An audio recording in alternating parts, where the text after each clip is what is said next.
Não cuideis que vim destruir a lei ou os profetas. Não vim para abrogar, mas para cumprir. Porque em verdade vos digo que até que o céu e a terra passem, nenhum jota ou um tio se omitirá da lei, sem que tudo seja cumprido. Olá, meus irmãos. Hoje estamos dando continuidade na série dos vídeos Mandamentos Escritos em Pedras, a qual tem um mandamento que não foi abordado ainda naquela série que eu fiz anteriormente, sobre o sábado, o verdadeiro sábado, que muitas pessoas ainda não entenderam, que o verdadeiro sábado é o milênio em que todos os salvos viverão com o Pai e o Messias no reino dos céus. Um dia para o nosso Pai é como 1000 anos, lembra? 2 Pedro capítulo 3, versículo 8. Há, porém, uma coisa que vocês ainda não deveriam esquecer, que para o nosso Pai, um dia é como 1000 anos, e 1000 anos como um dia. Então, na criação, Gênesis capítulo 2, versículo 2, no 7º dia, o nosso Pai, o Criador dos céus e da terra, ele descansou de todas as suas obras que havia feito na sua criação.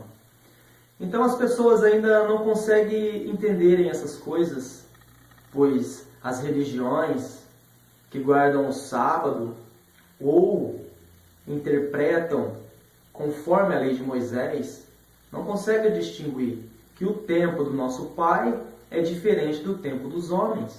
Êxodo capítulo 20, versículo 8.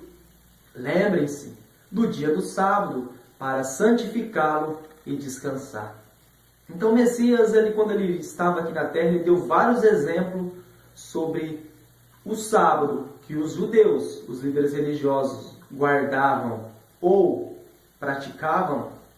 Não era e não é e nunca foi o verdadeiro sábado do nosso Pai e do nosso Mestre. Então, o mandamento do Pai sobre o sábado que está escrito nas pedras, ele não manda matar, ele simplesmente manda respeitar e aguardar, descansar, para que todos viventes da terra que serão salvos naquele dia descansarão, e não haverá mais guerra, não haverá mais dor nem sofrimento. Números capítulo 15, versículo 32.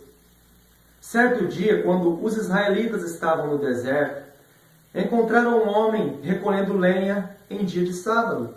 Aqueles que o encontraram recolhendo a lenha levaram-no até Moisés, Arão e toda a comunidade de Israel, que o prenderam porque não sabiam o que deveriam ser feito com ele. Então o Senhor disse a Moisés: este homem deverá ser morto. Toda a comunidade o apedrejará fora do acampamento.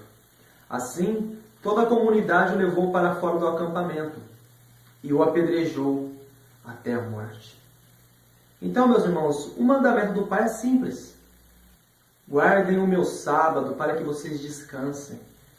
Esse é o dia do Messias. Esse é o descanso verdadeiro do nosso Pai. Mas Moisés, aquela cobra, aquela serpente antiga, lembra? Moisés, o próprio diabo, ele fez um sábado terreno aqui na terra. Mateus capítulo 12, versículo 1. Naquela ocasião, o Messias passou pelas lavouras de cereais em dia de sábado. Os seus discípulos estavam com fome e começaram a colher espigas para comê-las. Os fariseus, vendo aquilo, lhe disseram: olha, os teus discípulos estão fazendo aquilo que não é permitido fazer em dia de sábado. O Messias lhe respondeu: vocês não leram o que fez Davi? Quando ele e seus companheiros estavam com fome, ele entrou na casa de Deus e, juntamente com seus companheiros, comeu os pães da presença, o que não lhes era permitido fazer, mas apenas aos sacerdotes. Então, os líderes religiosos daquela época diziam que obedeciam às leis de Moisés, porque as leis do nosso pai é bem claro. Eles nunca obedeceram. Não matarás. Ame seu próximo. Essas leis eles ignoravam e preferiram seguir mais as leis do diabo Moisés do que as do nosso pai. Então, quando o Messias deu um exemplo, vocês não leram o que Davi fez? Ou com o patriarca de vocês? Ele desobedeceu a lei de Moisés, a qual vocês aí vivem querendo defendê-la, e vocês mesmos não obedecem? Agora vocês querem pôr esse fardo pesado a mim e aos meus discípulos? Pois o Messias sabia que o verdadeiro sábado... Versículo 5. Ou, vocês não leram? O Messias dizendo mais uma vez: vocês não leram que na lei, que no sábado, os sacerdotes do templo profanam este dia e ainda contudo ficam sem culpa? Porque na lei de Moisés, em dia de sábado, não pode fazer nada. Quando eles pegaram aquelas pessoas lá, pegando lenha em dia de sábado, Moisés manda matar, apedrejado. Agora, os sacerdotes podem mudar, eles não precisam obedecer às leis de Moisés. Davi não obedeceu à lei de Moisés, porque em dia de sábado eles faziam os holocaustos, várias coisas, e até circuncidava criança, a qual não era permitido fazer nada em dia de sábado, conforme a lei de Moisés, do próprio diabo. Mas o Messias lhes advertiu: eu lhes digo que aqui está o que é maior do que o templo. Se vocês souberem o que significa estas palavras, desejo misericórdia, não sacrifício, vocês não teriam condenado, matado pessoas e animais inocentes. Pois o Filho do Homem é o dono do sábado. Versículo 9. Saindo daquele lugar, dirigiu-se às sinagogas deles, dos judeus, dos líderes religiosos. E estava ali um homem com uma das suas mãos atrofiada, procurando um motivo para acusar o Messias. Eles lhe perguntaram: é permitido curar no sábado? E ele lhe respondeu: qual de vocês, se tiver uma ovelha e ela cair num buraco em dia de sábado, vocês não irá pegá-las e tirá-la de lá? Quanto mais vale um homem do que uma ovelha, portanto, é permitido fazer o bem no sábado. Então ele disse ao homem: estende a sua mão. Ele estendeu e a sua mão foi restaurada e ficou boa como a outra. Então os fariseus saíram e começaram a conspirar-se como poderiam matar o Messias. Agora, as pessoas ficam defendendo os judeus, o povo de Israel, o povo santo, o povo que matou o Messias, matou todos os profetas, perseguiram todos os apóstolos. Agora eles é um povo santo. O Yahushua é um povo santo. Mas tudo bem. João capítulo 5, versículo 1. Algum tempo depois, o Messias subiu para Jerusalém para uma festa dos judeus. Há em Jerusalém, perto da Porta das Ovelhas, um tanque em aramaico chamado Betseda, tendo 5 entradas em volta. Ali costumavam ficar grande número de pessoas doentes, inválidas, cegos, mancos e paralíticos, pois eles esperavam o movimento nas águas. De vez em quando descia um anjo do Senhor e agitava as águas.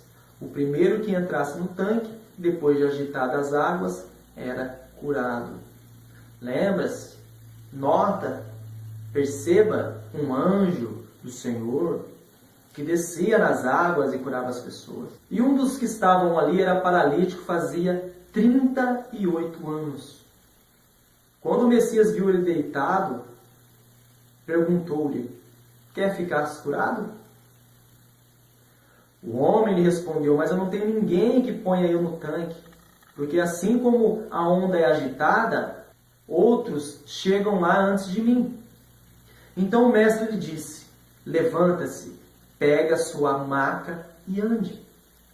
Imediatamente o homem ficou curado, pegou a maca e começou a andar.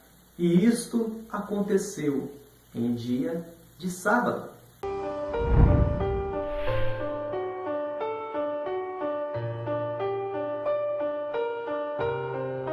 E conforme a lei, não é lhe permitido carregar sua cama.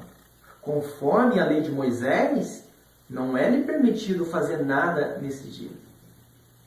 Mas o homem lhe respondeu: aquele que me curou me disse: pegue sua maca e ande. Então os judeus lhe perguntaram: quem é esse homem que lhe manda pegar sua cama e andar? Mas o homem que foi curado não tinha ideia de quem era ele, pois o Messias havia desaparecido no meio da multidão.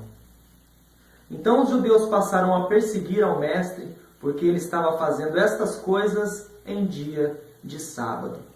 Então o Messias lhes respondeu a eles: o meu Pai, o Criador dos céus e da terra, está trabalhando até agora. Eu também trabalho, o Messias disse. Então, nesse simples versículo, basta as pessoas entenderem que se o sábado aqui da terra carnal, criado por Moisés, fosse o verdadeiro sábado do nosso Pai e do nosso Messias, nesse dia de sábado, o nosso Pai e o Messias haveriam de estar descansando. Mas não foi isso que o Messias disse. Era dia de sábado de Moisés e o Messias disse: o meu Pai está trabalhando até agora. Eu também trabalho. E os judeus, como não conseguiam entender essas coisas, ficavam furiosos e até chegaram a um ponto de matar o nosso Messias. Pela lei escrita por Moisés, temos uma lei, e conforme a lei que nós temos, que nós obedecemos, que é a lei de Moisés, esse homem tem que morrer, porque ele se fez filho do Altíssimo Pai. Versículo 18. E porque ele disse isso, os líderes dos judeus ficaram ainda mais com vontade de matá-lo, pois além de não obedecer à lei do sábado, ele afirmava que o Criador era o seu próprio Pai, fazendo-se assim igual a ele. Então, meus irmãos, para aquelas pessoas que ainda não entenderam, quando o nosso Pai criou essa terra, ele criou em 7.000 anos. Entendam, o mundo acabará depois de 7.000 anos. Mas ainda nós não estamos no ano 2000. Como o próprio Messias disse, através dos profetas: depois de 2 dias eu voltarei. Um dia para o nosso Pai é como se fosse 1000 anos da gente. Então, meus irmãos, vai ficar um vídeo na descrição mencionando o Messias, falando através dos profetas que ele voltaria depois de 2000 anos. Que ele voltaria depois de 2 dias. Tá bom, meus irmãos? Um forte abraço e até o próximo vídeo.